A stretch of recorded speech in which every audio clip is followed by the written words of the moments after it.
হবেই না এখন আর। শোন, তোরে আমি প্রতিদিন একটা কইরা কোন আইসক্রিম খাওয়াবো।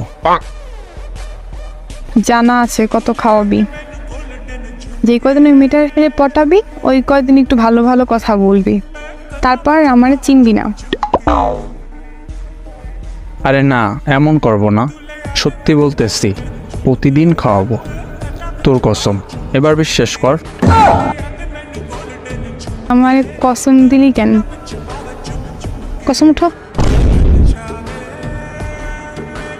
থুক্কু, তোর সুন্দরী বান্ধবীর কসম, যা। তুই আমার বান্ধবীর অল্প বয়সে শেষ করতে চাও?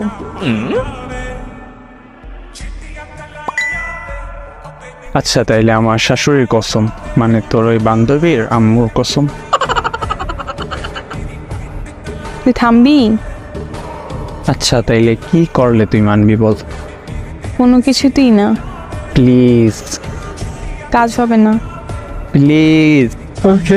আচ্ছা তাহলে একটা কাজ কর। কি কাজ? কাল সকালে আমাদের কলেজের সামনে আসবি, আমি আর ও যখন আসবো তখন আমার ডাক দিবি, তারপর আমার আর ওর পেট করে ফুচকা খাওয়াবি, তারপর দেখা যাবে কি করা যায়। এটুকুই শুধু? হ্যাঁ আপাতত এটুকুই কর, তারপর তোর কথা ওরে বলি, পরে কি বলে সেটা আমি তোরে জানাবো।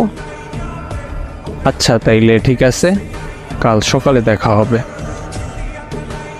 আচ্ছা।